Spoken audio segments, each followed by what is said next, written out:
프랑스가 지금 상황을 보면 우리 복지 더 해줘, 연금 줄이는 거 결사반대, 그러면서 방위비는 늘려야 돼요. 정말 계속해서 수렁에 빠질 것 같다는 느낌은 듭니다. 그럼 뭐 어떻게 하겠다는 거예요? 후세대한테 짐을 다 떠넘기고 있는 거예요. 계속 유럽이 앞으로도 쉽지 않겠다라는 생각이 드는 것 중에 하나는 바뀔 수 있는지, 이제 그 부분에 대해서 제가 약간 회의적으로 보고 있는 겁니다. 당장 우리나라의 지금 상황을 보면요, 지금의 20, 30대한테 어떤 나라를 물려줄 건가요? 프랑스처럼 국가 부채가 크게 늘어난 상황에서도 복지 축소가 어려운 것은 이미 구조적 한계에 들어선 것인가요?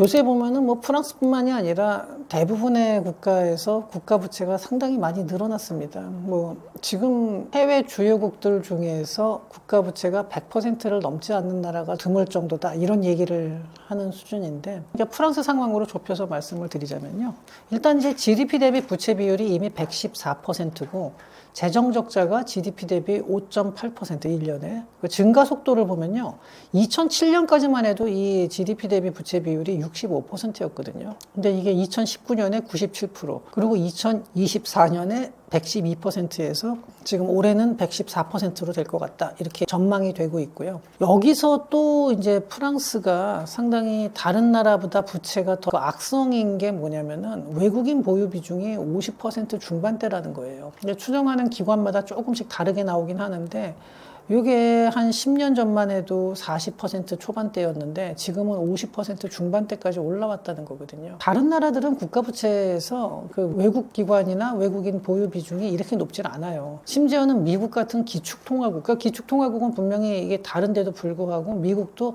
30% 내외로 알려져 있고요. 아마 30% 아래일 겁니다. 우리나라도 한 그 정도 되는 걸로 알고 있고요. 부채가 아주 높은 일본이나 중국 같은 경우는 외국인 보유 비중이 한 5% 선, 뭐 그것도 안 될 수도 있고 그거 조금 넘을 수도 있고, 이 정도로 알려져 있거든요. 그러니까 프랑스가 이 부채 자체가 양도 많은데 그 질도 굉장히 안 좋습니다. 근데 이런 상황에서 그래서 이제 지난번에 바이루 총리가 이대로 가다 보면은 우리가 구제금융을 받아야 될지도 모른다, 이런 말을 한 게, 사실은 뭐 제가 보기에는 단기간에 그럴 일은 벌어지지 않을 것 같음에도 불구하고 이걸 이제 바꿀 수 있는 여지가 없다는 거예요. 이걸 바꾸려고 그러면은 방법은 단 하나, 그러니까 가장 쉽게 떠오르는 거는 긴축을 해야 되는데, 이 긴축을 사람들이 받아들이겠냐 하는 거죠. 그래서 이제 그렇게 극단적인 표현을 써가면서 이제 긴축안을 제시를 하고 그 예산안을 제출을 했는데, 그리고 자기 자리를 걸고 신임 투표를 했는데, 그건 뭐 결과가 너무나 뻔했어요. 너무나 압도적으로 불신임이 되면서 총리가 해임을 됐죠. 근데 지금 프랑스가 이렇게까지 가게 된 거는, 그러니까 물론 고령화가 가장 큰 원인 중에 하나고요. 그리고 고령화가 됐다 하더라도 경제 성장이 빠르게 되면은 이 GDP 대비,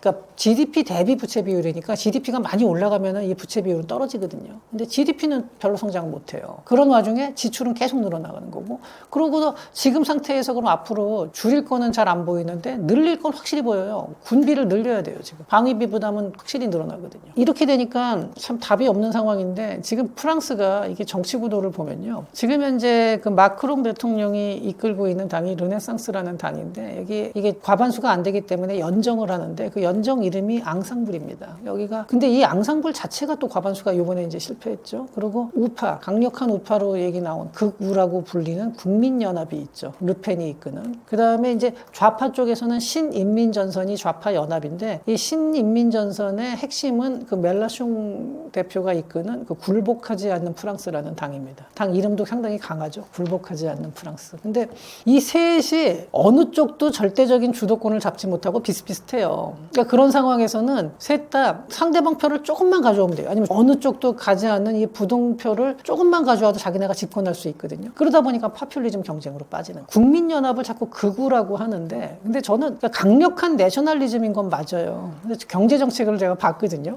복지를 늘리겠대요. 그게 무슨 극우야.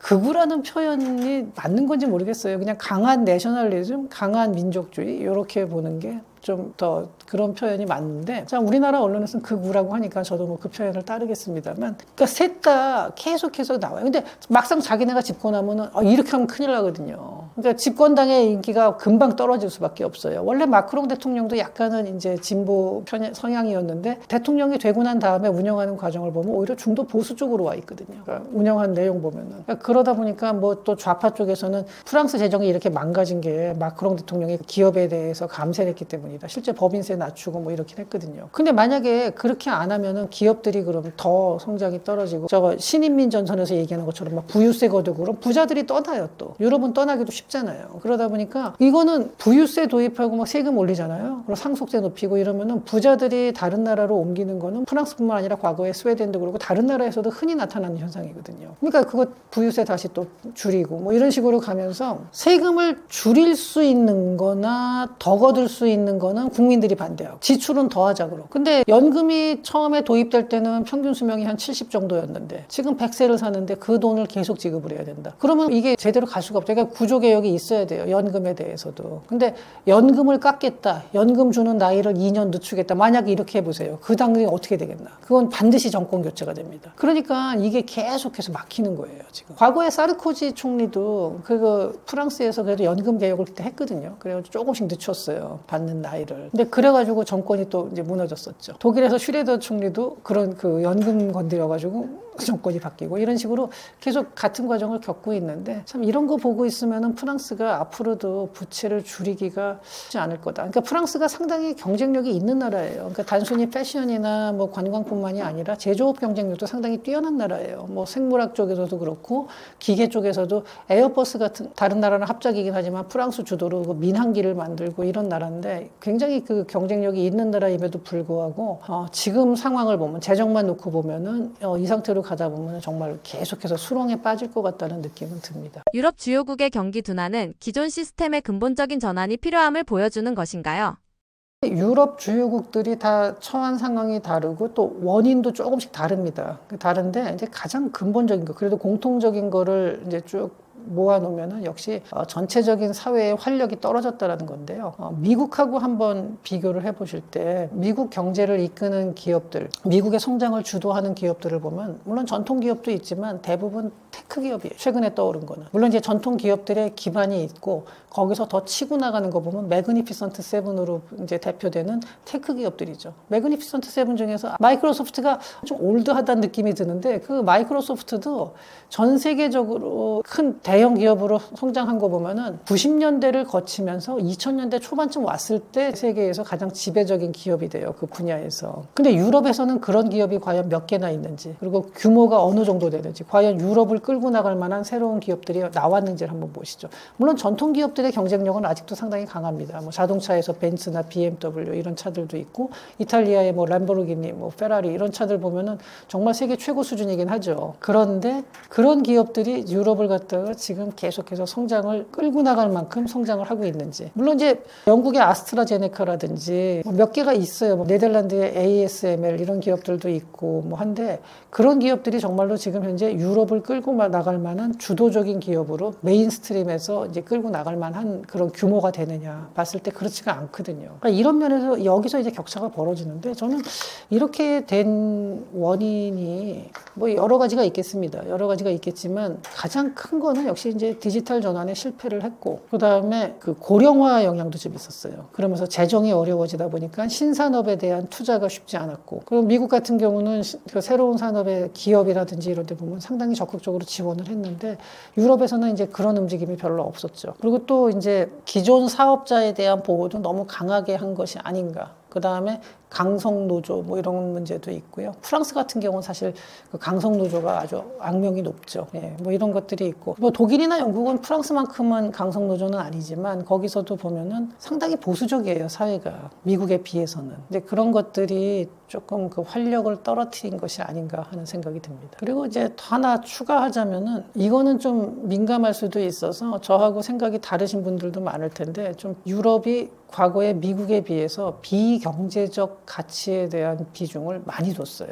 그러니까 그게 구체적으로 말씀드리자면 환경이라든지 뭐 인권이라든지 뭐 여러 가지 이런 측면에서 그래서 이탈리아가 물론 이제 선진국이고 잘 사는 나라지만 독일이나 프랑스보다는 그렇게 잘 사는 나라가 아니었음에도 불구하고 탈원전을 가장 먼저 한 나라입니다. 그런 나라인데 그래서 이탈리아가 전기값이 지금 독일보다도 비싸요. 최근에는 모르겠어요. 최근에는 모르겠는데 한 몇 년 전까지만 해도 그랬고 그 다음에 이제 뭐 여러 가지 각종 친환경 규제 그러면서 친환경 산업에 또 많이 투자를 하고 독일도 뭐 탈원전을 했다 그러고 뭐 이렇게 하는데 물론 중요하죠. 환경이라는 게 당연히 중요한 거고 그 다음에 이민자들도 많이 수용을 했죠. 그래가지고 이민자들 들어와서 그들에 대해서 복지 비용을 주는 것도 굉장히 중요하고 필요한 일인데 세상의 모든 거는 저는 여기서 말씀드리는 게 제가 그런 것들도 경제의 활력을 떨어뜨리는 요인이 됐다 이렇게 말을 하면은 그럼 그걸 하지 말자는 얘기냐 이런 식으로 극단적으로 나오시는 분이 있는데 그게 아니라 그게 적정선이었는지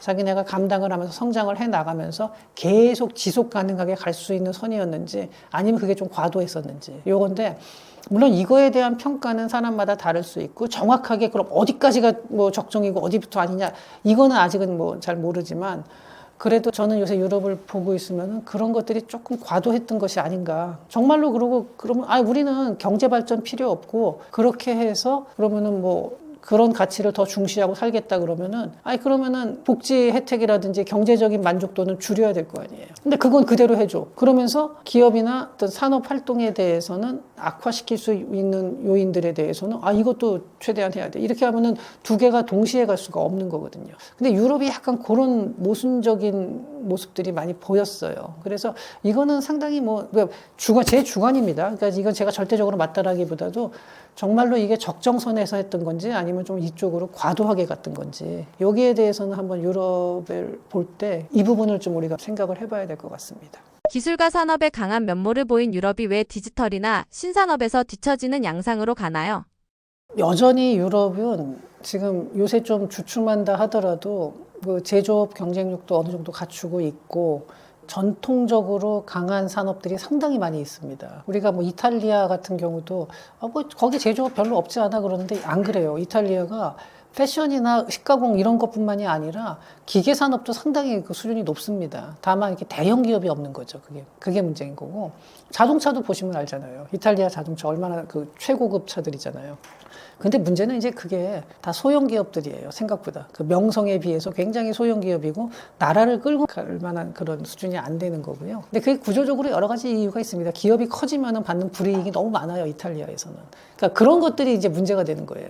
프랑스도 기업이 커지기가 좀 쉽지 않은 상황이고 물론 큰 기업들이 있다 하더라도 그런 것들이 이렇게 자주 나오질 못한다는 거죠. 지금도 잠재력은 충분하고 사회 구조에서 약간 뭔가 사회적 합의가 이루어지면은 언제든지 치고 나갈 수가 있죠. 유럽은 다시 과거의 명성을 회복할 수가 있죠. 근데 과연 지금 현재 그렇게 되겠느냐 하는 거죠. 국민들이 지금 프랑스의 사례를 보시면 알겠지만 당장 돈이 없는데 긴축하자 그랬더니 싫다. 그럼 뭐 어떻게 하겠다는 거예요? 후세대한테 짐을 다 떠넘기고 있는 거예요. 잔뜩 그 부채를 지고 있는데 우리 복지 더 해줘. 연금 줄이는 거 결사 반대. 이렇게 되면은 그러면서 방위비는 늘려야 돼요. 그러니까 이거 국민들이 어떤 선택을 하느냐인데 지금 유럽이 앞으로도 조금 쉽지 않겠다라는 생각이 드는 것 중에 하나는 이러한 사회 분위기가 바뀔 수 있는지 이제 그 부분에 대해서 제가 약간 회의적으로 보고 있는 겁니다. 지금 그렇다고 해서 유럽이 우리나라보다 못 사는 거 아닙니다. 여전히 잘 살고 유럽은 선진국이고 기술 경쟁력도 상당히 좋지만 점점 과거에 비해서는 약화되고 있는 중이라는 거예요. 그리고 그 흐름을 바꿀 만한 사회 분위기의 전환이 잘 보이지가 않는다는 거죠. 유럽에서 극우나 포퓰리즘 정치가 강세인 것은 단순한 정치 성향 변화가 아닌 먹고 사는 문제 때문이라고 봐야 하나요? 포퓰리즘이 강세인 게 여러 가지가 나라마다 조금씩 다른데 먹고 사는 문제도 있는데 몇몇 나라들은 사실은 이민자 문제가 굉장히 큽니다. 대표적으로 스웨덴 같은 경우인데 스웨덴이 우리가 알고 있기로는 굉장히 대표적인 복지국가잖아요. 근데 90년대 개혁을 통해서 사실은 물론 사회 안전망은 여전히 강하고 복지국가인 건 맞는데 상속세도 없앴죠. 그리고 법인세 낮췄고 그런 식으로 하면서 스웨덴 같은 경우는 다시 경쟁력을 상당히 회복을 했고 덴마크가 이제 또 하나의 아주 좋은 사례인데 90년대 후반부터 2000년대 초반까지 플렉스 시큐리티 모델이라 그래서 개혁이라 그래서 그게 뭐냐면은 해고를 자유롭게 하고 그러니까 플렉서빌리티 대신에 사회 안전망을 높여가지고 특히 직업 훈련에 대한 투자를 엄청나게 했어요. 그러니까 시큐리티 그래서 플렉서빌리티하고 시큐리티를 합쳐서 플렉스 시큐리티 모델이라는 개혁을 했는데 그 개혁을 통해서 덴마크는 오히려 정규직 고용이 늘었어요. 해고가 쉬우니까 기업에서 뽑기도 많이 뽑는 거예요. 해고된 사람들은 직업 훈련을 더 제대로 받아요, 아주. 그래서 오히려 더 인적 자원도 높아지고. 그러니까 이게 선순환이 많이 된 거죠. 스웨덴 같은 경우도 그랬는데 제가 지금 이거 퍼퓰리즘 얘기를 하다가 좀 엉뚱한 얘기처럼 들리겠지만 여기서 한번 스웨덴하고 덴마크가 갈리는 걸 보시면 나타나는데 스웨덴은 그때 이민자를 엄청나게 받았고 덴마크는 안 받았어요. 난민들에 대해서 구호 활동을 하고 돈으로 지원하는 거는 덴마크가 굉장히 많이 내요. 그러면서 받아주질 않아요. 도시에. 굉장히 폐쇄적입니다. 덴마크는. 자기네 나름대로.